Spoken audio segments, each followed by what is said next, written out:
merger, formidable political platform. Those are some of the plans ahead of 2027.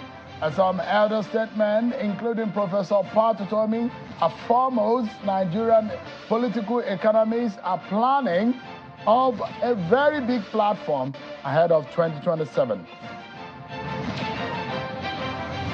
And tonight, we'll also dissect what is going on in Rivers State, which seems to be birthing a lot of intrigues by the day.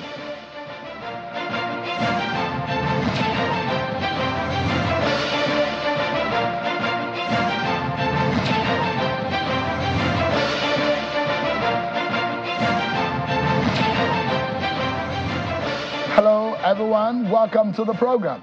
This is Politics Today, live on Channels Television. I'm Sean Kimbaloye in Abuja. So much to talk about tonight, and we're bringing you some of the biggest stories in the land. So stick around with me within these next 60 minutes as I drive you through your very interesting world of politics. And let me begin with some of the reactions coming from an eminent Nigerian and a Nobel laureate, Professor Wole Soyinka. Has been reacting to the remanding of Chief Wole Soyinka, and former SDP chieftain who was arraigned today in court. Professor Wole Soyinka has alerted and warned the nation about the fact that the fate that befell Chief Bola Ige should not befall Chief Wole Soyinka.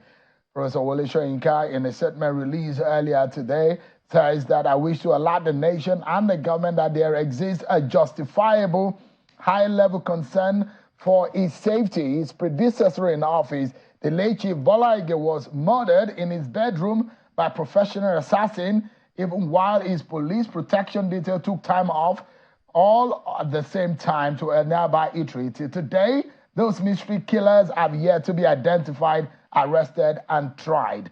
Have made it clear, even as recently as a few weeks ago, that Bola Ige's murder was not unconnected with the Mambila scam. Wole Soyinka worked closely with me, both within and outside routine police motions to unmask Ige's killers. It would therefore amount to an unpardonable complacency to propose that there are no forces sufficiently desperate to accord him the same fate as Bola Ige. That goal is made easier by the abrupt decision to remand him in prison. I've called for an independent, non-partisan commission to probe at length and in-depth the public settings this scandal of expanding dimensions that has crippled the energy needs of the nation of 200 million citizens over the past 2 decades. The latest development is sinister and alarming. Let it be understood that if anything happens to these pivotal witnesses while in custody, the inference will be heard loud, clear, and unambiguous. Those are the words of Professor Wole Soyinka over the remanding of Chief Wole Soyinka. So much to talk about. There are plans that in 2027, a party like the APC will meet stiff competition. And it is interesting that those who are planning that have started early. And they are not the strange names that they're not names out of the blues. They are the popular ones, the eminent ones, those who have their fingers and their very tentacles far-reaching in this country, in Nigeria's politics. And so tonight, I'll be speaking with one of those who are spearheading a big political platform, a merger of some sort in Nigeria, and they are starting early. What are their plans to obtain the APC out of prominence? Is the PDP or the NNPP planning to merge with them? What are their bigger plans we'll be hearing tonight? I'll also take you to Rivers State, where the politics and the intrigues in that state is very interesting. So stick around with me. It promises to be such an engaging one. But first and foremost, let's serve you with some of your political roundup stories.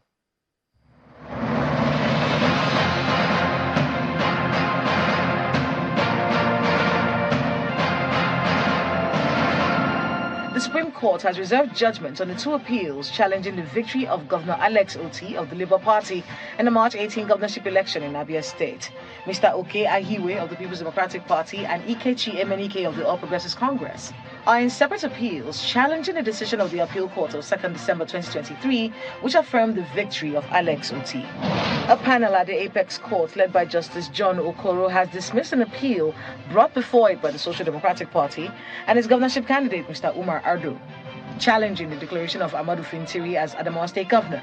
In court today, counsel for the SDP, Sylvester Imanobe, said the party had 6,000 votes during the election, and the court pointed out that there was a difference between integrity of the election and numerical strength. Ardo's counsel saw the mood of the court and took the hint to withdraw the appeal. Dr. Ardo described the withdrawal of his suit against the interior of the People's Democratic Party, PDP, as a miscarriage of justice. I was waiting to hear that at least the case has been adopted, it's been reserved for judgment. Then I saw you said that it's been thrown. Before I even comprehend what you were saying, the lawyer called me that they are out of court. I said, what's happening? The newsmen are telling me that my case is withdrawn. The Economic and Financial Crimes Commission, EFCC, has arraigned the former Minister of Power and Steel, Mr. Olu Agunloye, before Justice Donatus Okorowo of the Federal High Court over allegations of fraud. Mr. Agunloye was brought before the court on Wednesday, where he pleaded not guilty to the charges read against him. The judge ordered that he be remanded in Kuje Correctional Center, pending when the bail will be granted. Some stakeholders of the People's Democratic Party in Ondo State have approved the suspension of Mr. Fatai Adams as the state chairman of the party over what they describe as anti-party activities. According to a statement by the State Publicity Secretary, Mr. Kennedy Perete, the party leaders and stakeholders from across the 18 local government areas of Ondo State have endorsed the suspension of the party chairman and endorsed the appointment of Mr. Tola Alegbere as acting chairman, pending when the stakeholders' disciplinary committee takes a final decision on the suspended chairman. Ahead of the Supreme Court judgment on Kano governorship election, a civil society group under the aegis of Northern States Civil Society Networks is calling for peaceful conduct among the residents of the state.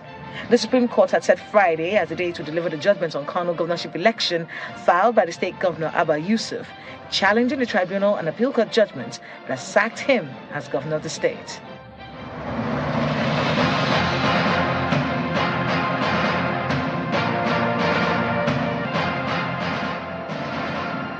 Thank you so much indeed, everyone, for staying with us on the program. So before we get started, our question of the day, everyone. We're going to be testing you, I told you, but I'm still putting together what will be the incentive. Basically, the major incentive is also to just awaken your political mind, whether or not you are aware of some of these major issues and the history of in our politics. So the question of the day, everyone. Which electoral body conducted the post-independence federal and regional elections of 1964 and 1965? Which electoral body conducted the post-independence federal and regional elections of 1964 and 1965? Is it INEC? B, is it FEDECO? C, is it FEC? D, is it NECON? So before the program, I'd like to know who is going to answer this first, who gets it right, and perhaps you can even just give a rider to explain what you know a bit, if you are around or if you are a student of history. Some of us were not around, but I can vividly tell you what happened in those elections. So let's get to it, everyone. So there are big plans, and these plans include that the APC, PDP, and the major political parties who have a stiff competition come 2027, and those who are planning, they're planning some kind of merger, some kind of new political platform. In fact, they believe that Nigeria does not have real political parties. What do they mean? What are their plans? Have they tried this before? Some of them have established political parties. Some of them have run for office. Well, what do they mean by this? All right, I'm being joined by one of the proponents and one of the movers of this idea. He's a foremost Nigerian political economist, a former presidential candidate, Professor Pat Utomi, who joins us live from Lagos. Thank you so much, Prof. Happy New Year. It's good to see you.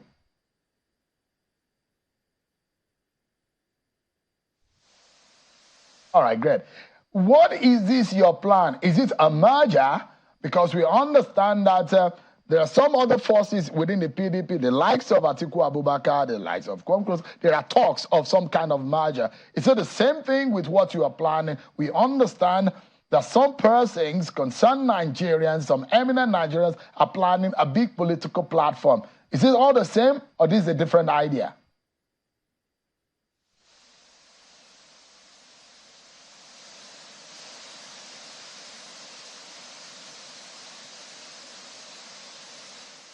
All right, it seems to be some issues with hearing Prof from offside. Prof, I'm not sure that we are able to hear you at the moment. Just give me a moment, please, Prof.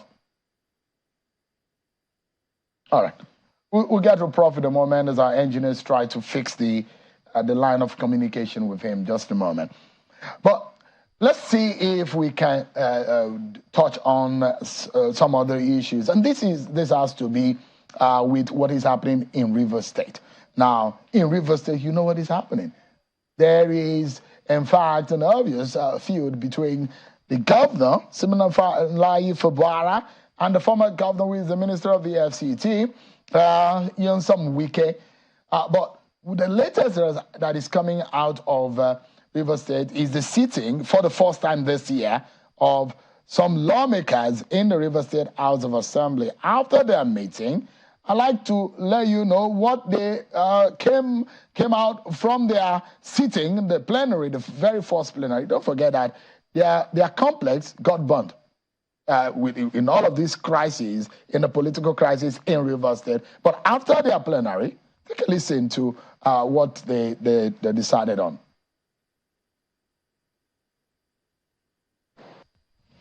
The medium-term expenditure framework for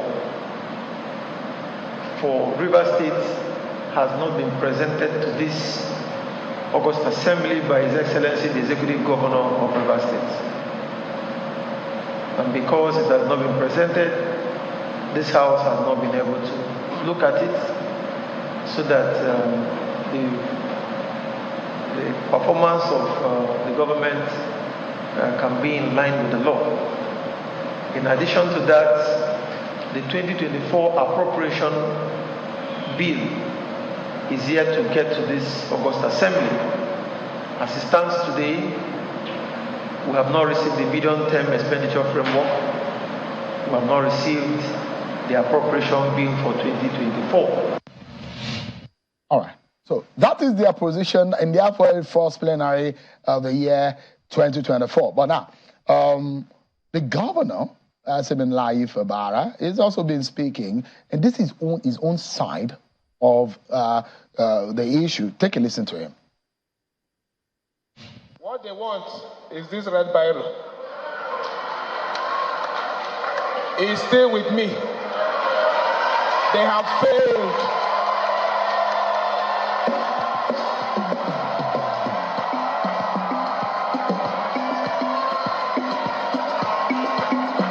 You are the winner.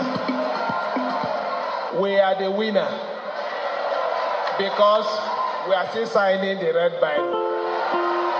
And so long as we are signing the red biro, development will continue in Rivers State. Is it a battle of red biro? Well, let's get some response from the FCT minister, Soyinka. Take a listen to him.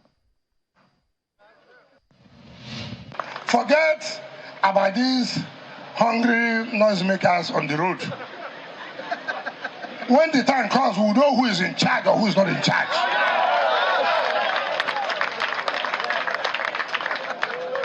I don't know whether you understand what I say. There's a time for everything. There is time to plant. There is time to harvest. We have no time for politics. There's no time for anybody to say, I'm for this, I'm for that. We have not reached that time. When the time will reach, we'll know who is there, who. If he didn't dare, he didn't dare.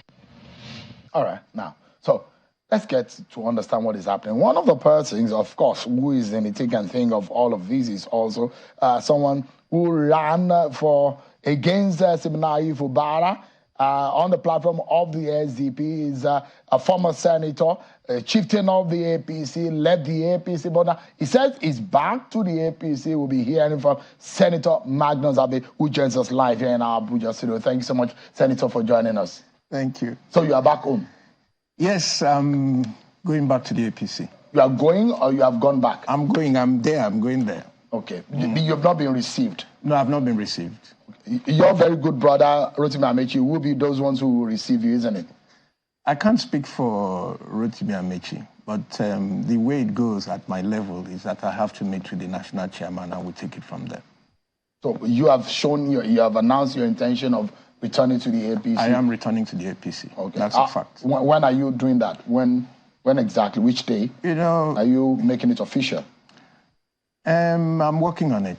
Okay. Is this because of President Tinubu? There are basically three reasons why I'm going back to the APC. The first, of course, is that everybody in this country knows my role in the formation of the party.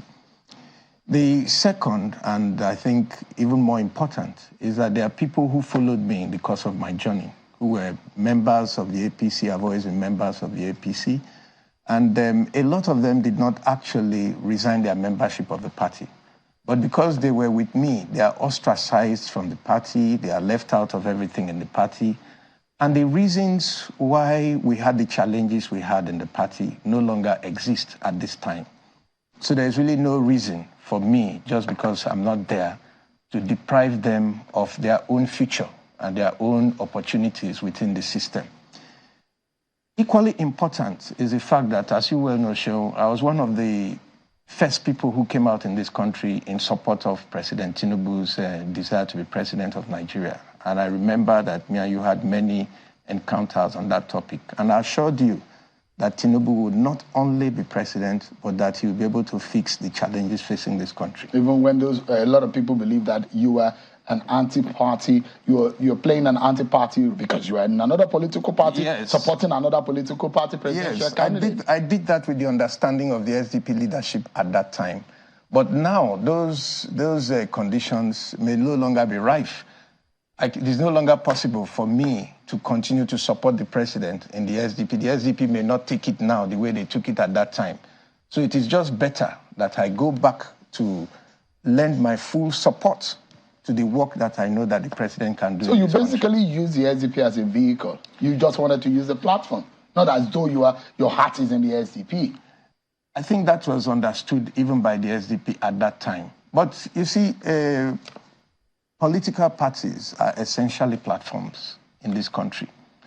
And my decision to go to the SDP to actualize our desire to participate in that election was based on what was happening within the APC in Rivers State at that time.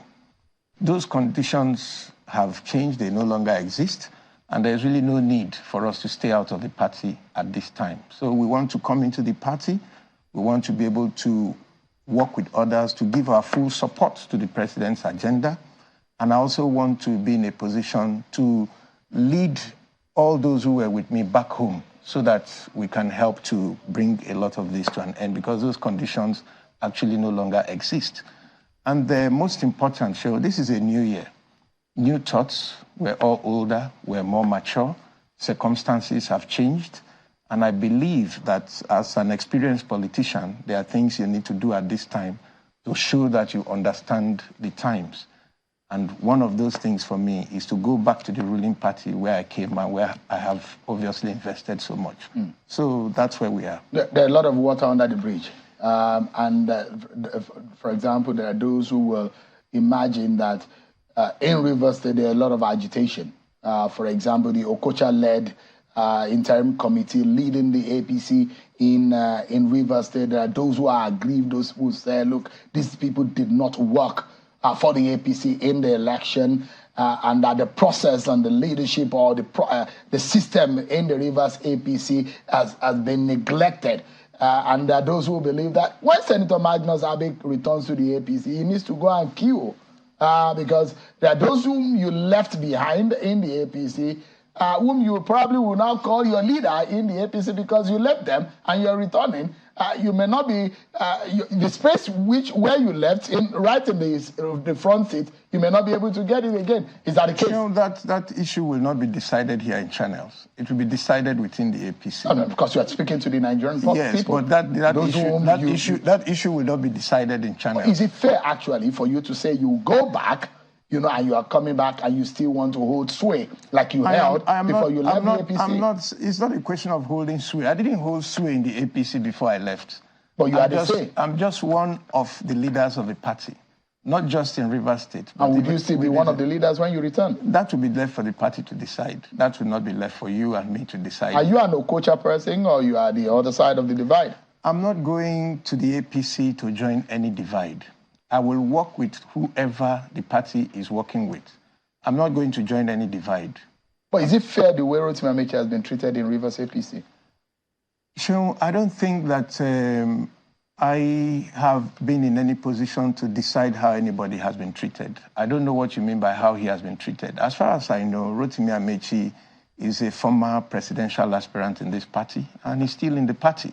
So I don't know any particular thing that has been done to him at this point for me and you to discuss. I'm not asking aware. You questions based on what's going on. I'm not aware that he has complained about anything, about how he as a person has been treated.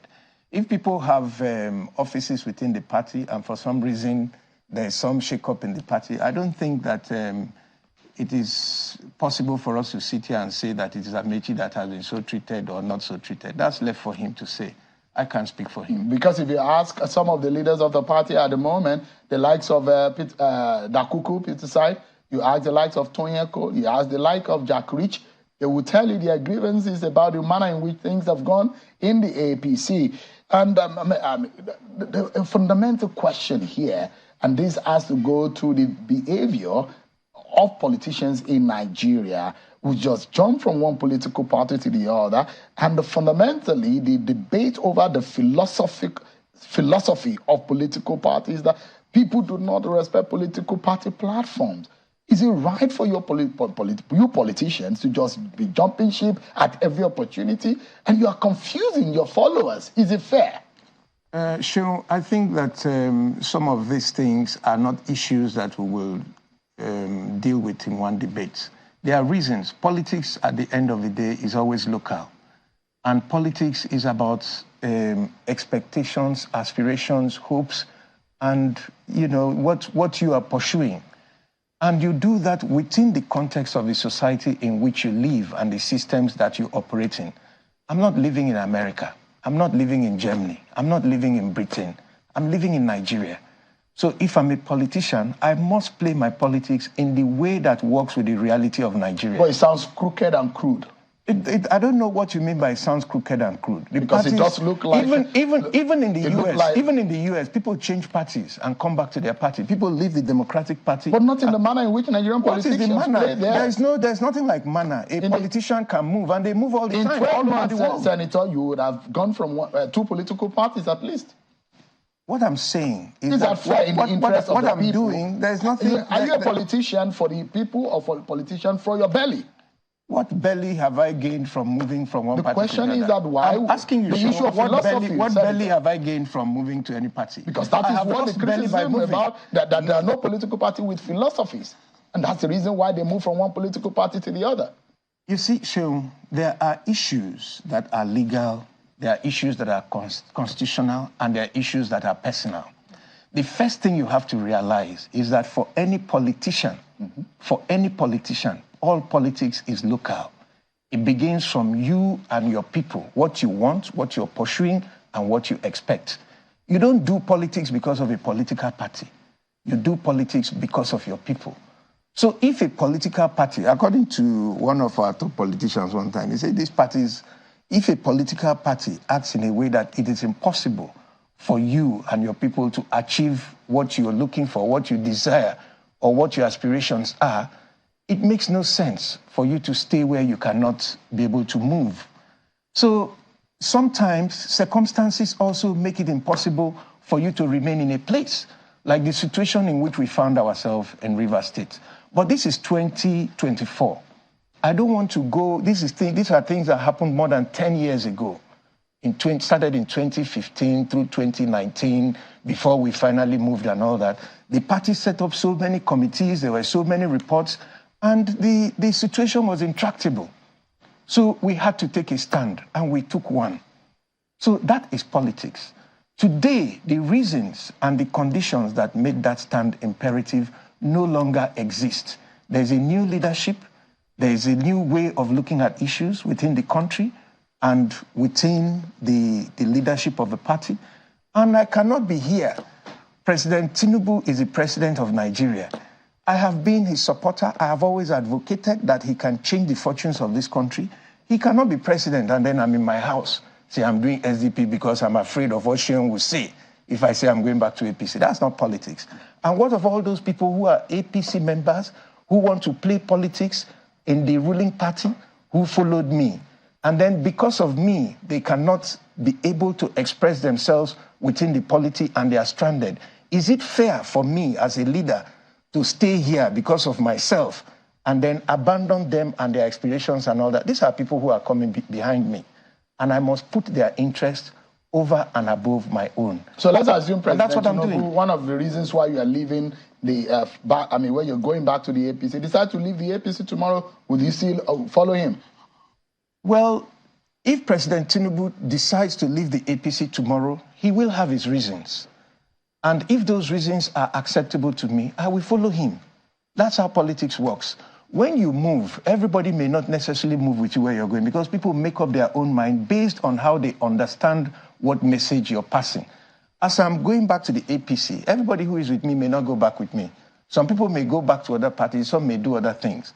But those people who believe in what I believe in, understand what I'm doing, and have followed me in what I'm doing, would most likely follow me to where I'm going because they believe in what we're doing. That's how politics works. Let's look at what is happening in Rivers State at the moment. How do you assess the situation? And there are those who even say there's no difference between the APC and PDP in Rivers State at the moment. Is that the case? I wouldn't say that there is no difference between the APC and the PDP in Rivers State. But what I would say is that politics is fluid. And politics changes, as you know, in this country by the day and by the month and by the year. So every day, the actions and the decisions that we take contribute to that change. Like now I'm going back to the APC, that will create a flex in the political climate in the state. Some other people too are coming into the party. Different things will happen.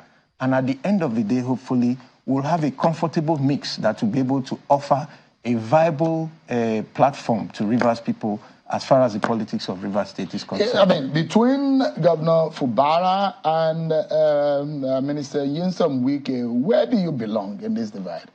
Because you need to be able to identify your stand as a politician. I don't have to identify my stand. Governor Sim Fubara is a member of the People's Democratic Party. I'm not a member of the People's Democratic Party.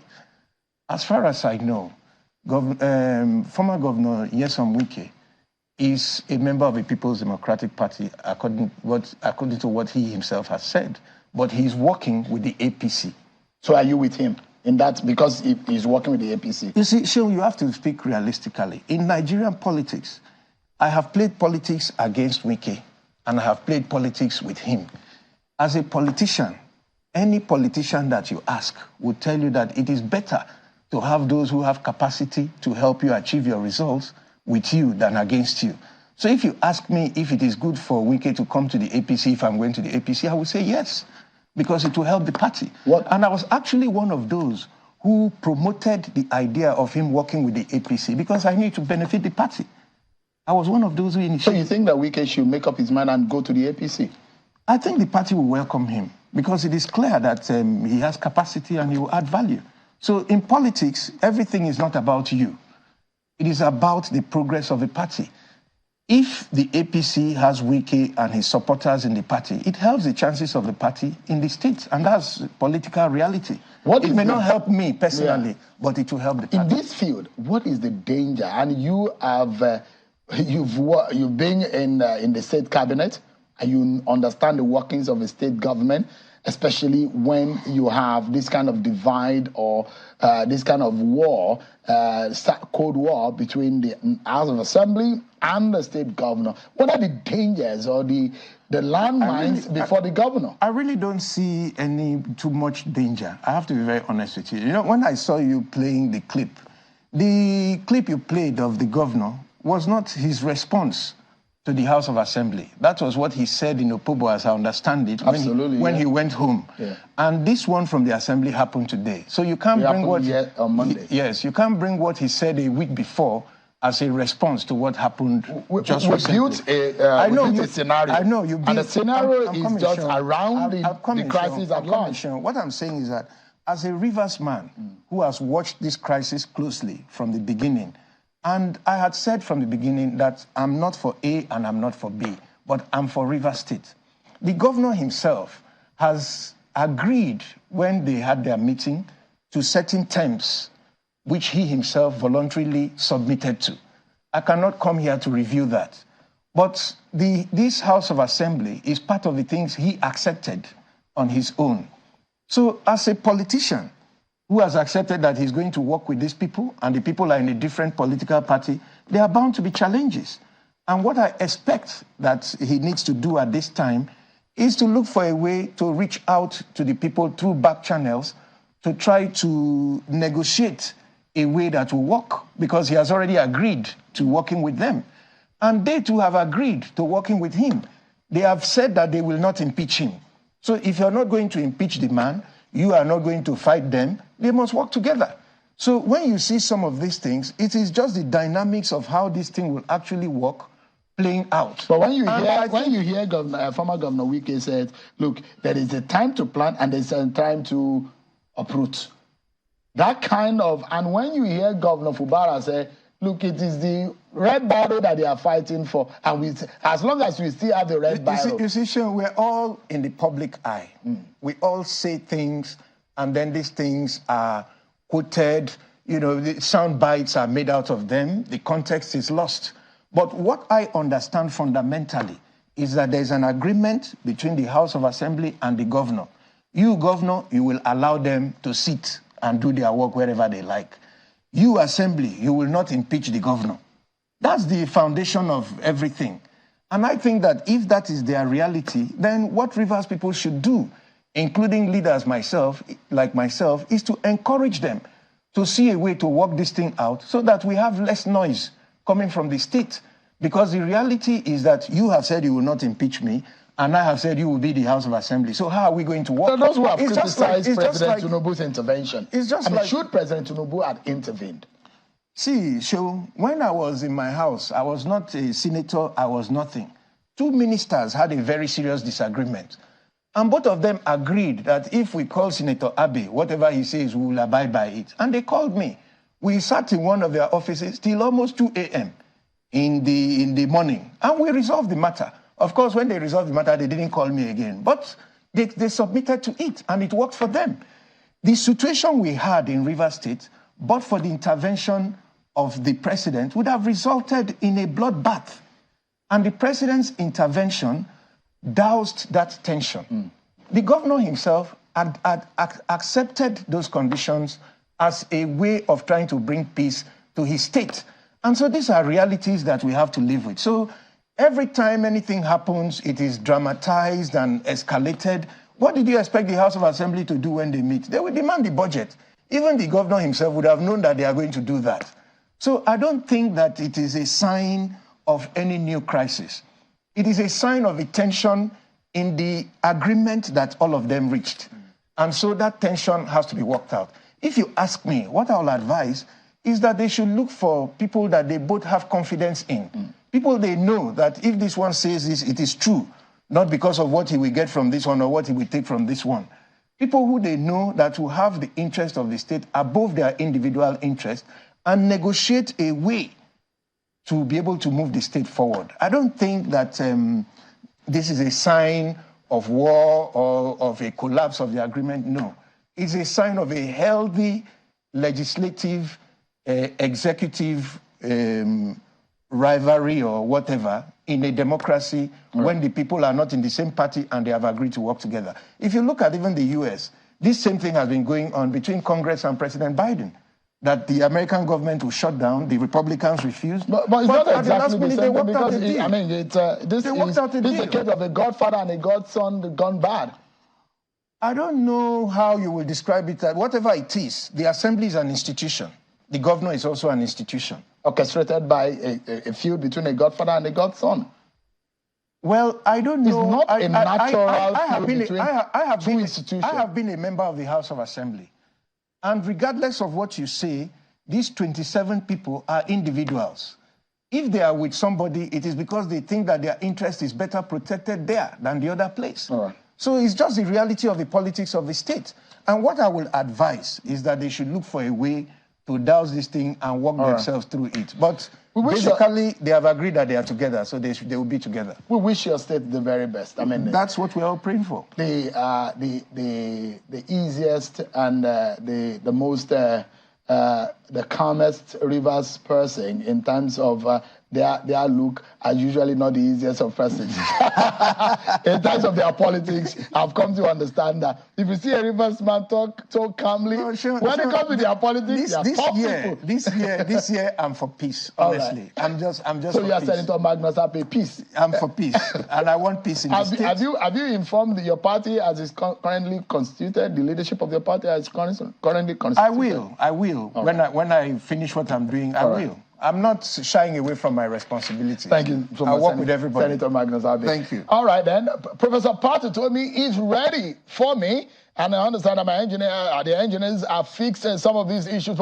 We're going to break. Prof, I'll be coming to you. What are your plans? You have a big plan, but how successful will it be? You are one of those who orchestrated the APC. Will you be a second time lucky in this particular plan of forming a political party?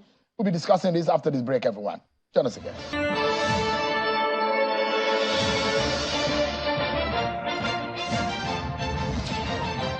Thank you so much, everyone, for staying with us.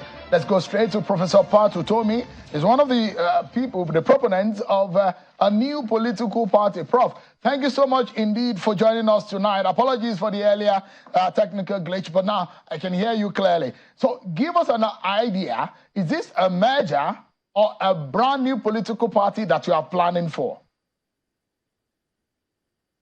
It's actually a really clean start. So you have to start from the premise that Nigeria has not had a political party since 1999. And let's be very honest with ourselves.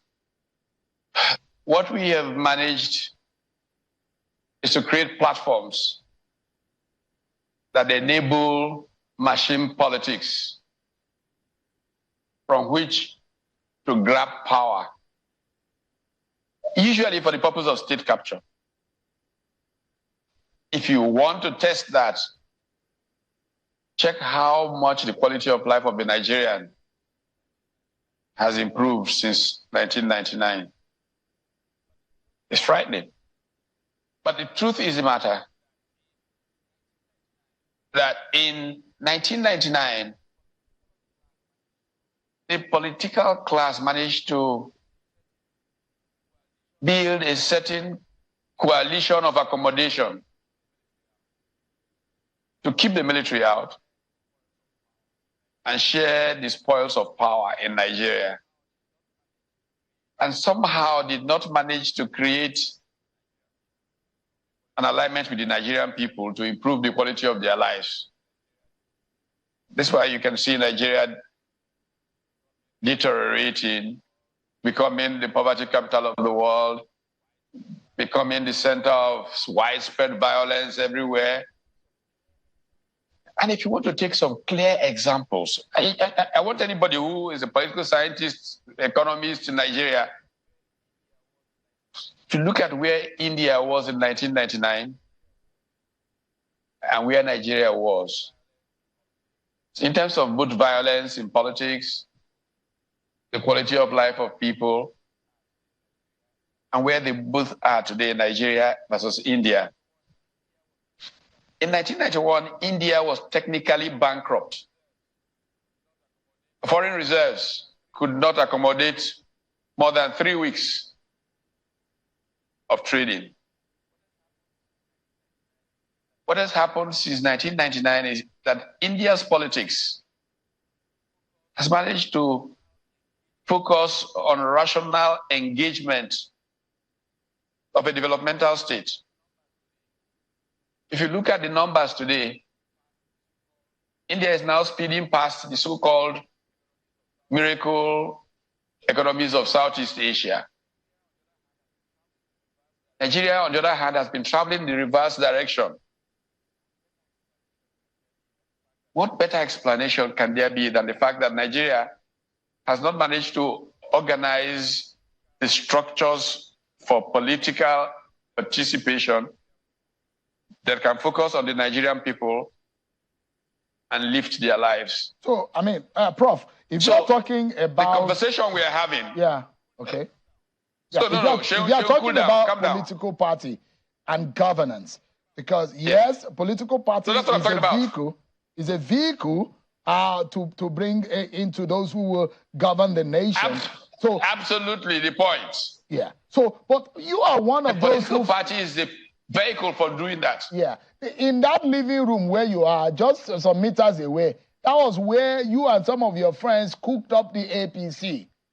What went wrong? Isn't this what you planned? Absolutely. Can Nigerians trust this process that you are going through again, Prof? You know, Shehu, Yes. One of the most important points that I should make is that some people say, Pat Utomi is talking theory. Absolute nonsense. They don't understand what theory means.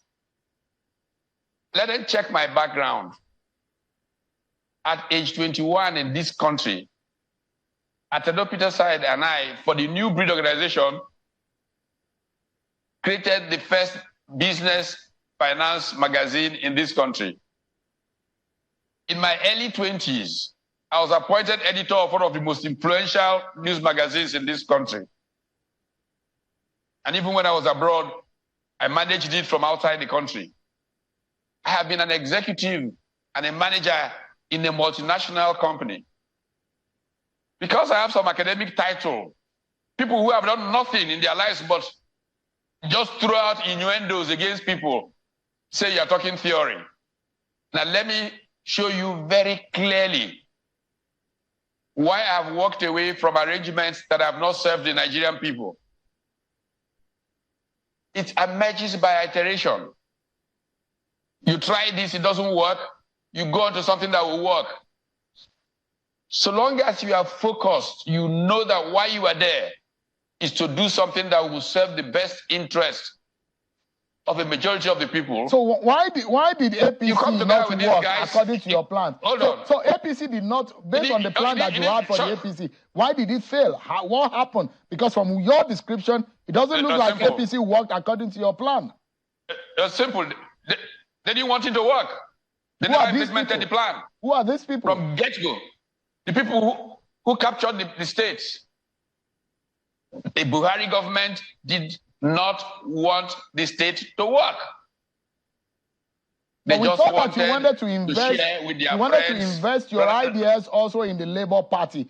That failed too, isn't it? Sorry? The Labour Party, you supported Peter Obi and the Labour Party in 2023. One would have thought that, those ideas that you have, you wanted to infuse it into the Labour Party.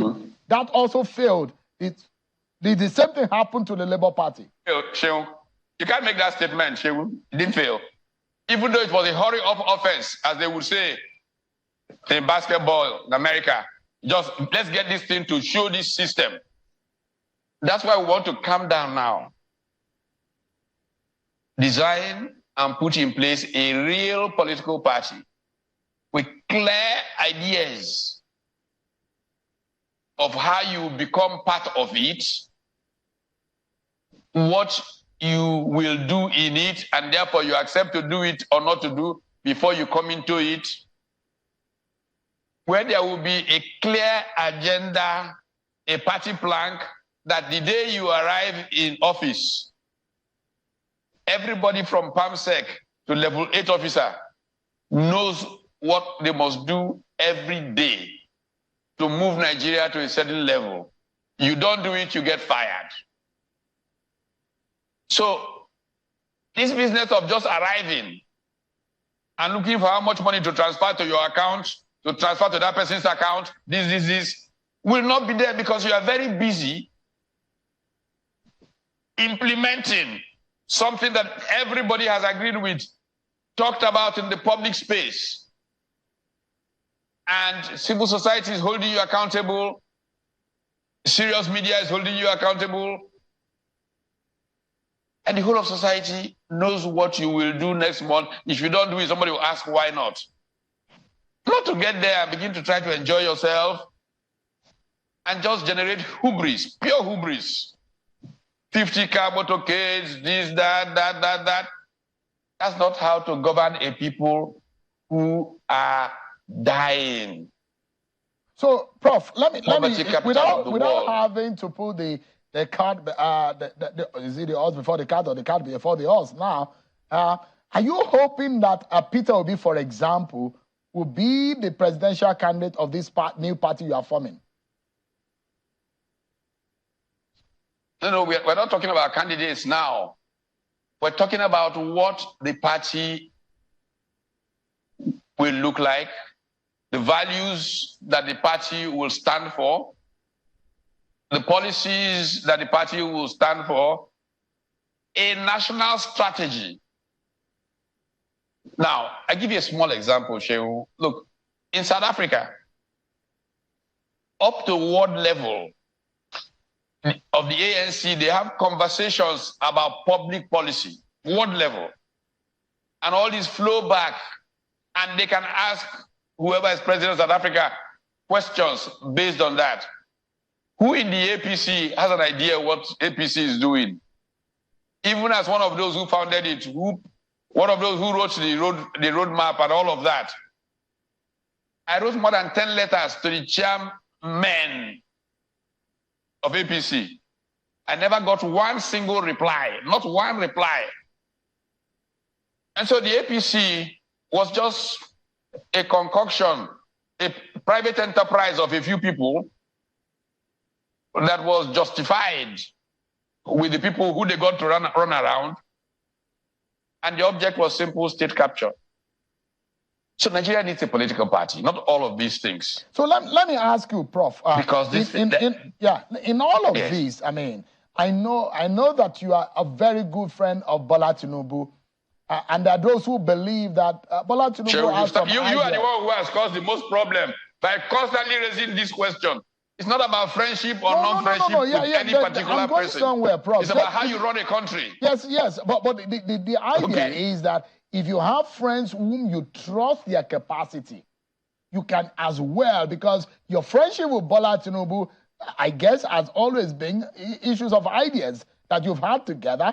And, the camaraderie that you've shared before now is also about ideas. So I'm imagining that is there some kind of trust that you have in the Nigeria of today in the person of Bola Tinubu because of what is going on in the country, the renewed hope agenda? Can Nigerians look forward to those ideas ahead of 2027 where that competition will come up?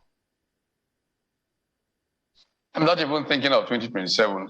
That's why I'm saying Nigeria has become a circus of elections. Let's leave elections for now. Let's look at how our country can be made to work for everybody. And let's create a political party that can bring the issues to the fore for all the Nigerian people to have a kind of consensus on how to solve problems. If we have that consensus, we will find Nigerians who can provide leadership positions. And their provision of those leadership positions will not be about what they get for themselves, because this narcissism is a cancer that is tearing Nigerian politics down. What we need are people who sacrificially give of themselves to build a great country with their possible reward being immortality. When I talked to several of the presidential candidates in the last run about this track we're traveling, yes, I've had conversations with Alhaji Atiku Abubakar, I've had conversations with Engineer Rabiu Kwankwaso, I've had conversations with Peter Gregory Obi, and the people like Raf Okewosu of ADC, and some of those that would probably constitute some of the base. And I've said to them, it's not about you. It's about Nigeria. It's about the ordinary person in the state. It's about really, truly moving from this business of sharing of trickles from oil sales to how we can become one of the most productive economies because our factor endowments allow that. But our politics has not allowed Nigerian people to produce. Nigerians the politicians just go there to grab. They don't even have the discipline to sit down and plan how Nigeria can produce its way out of poverty and everybody can be happy. Look at how it is happening in India. I just keep feeling, as you know, Shehu, I have very good relations in India. There are friends of mine in India that are struggling to get me to come and sit in India for a few months in a university and do this, do that. But I just feel so, what's wrong with the Nigerian elite?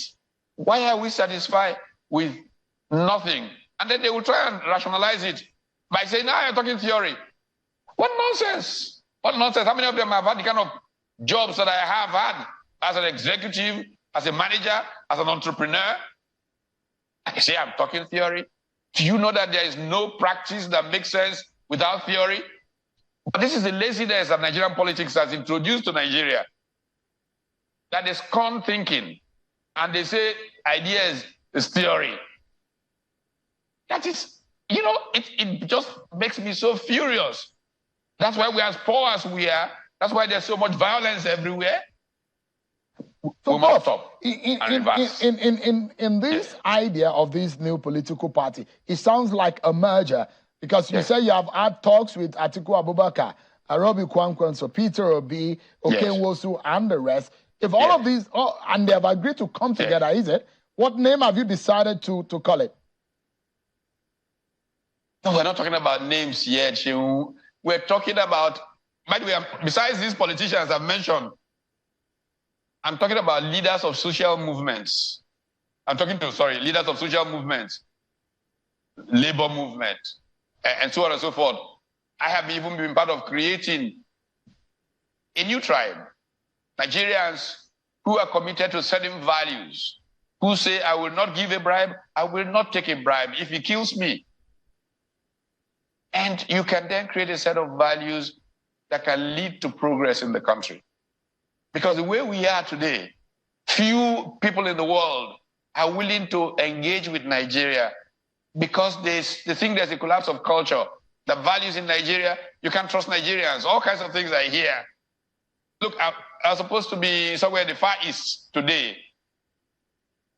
And part of the reason I got into that conversation was these Far East people who really would love to invest in Nigeria, and they look at Nigeria and they say, how can we go to that kind of country?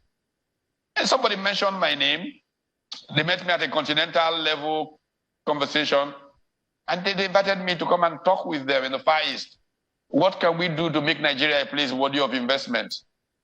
I've been there, met with them in November. I'm going back perhaps in the next couple of days.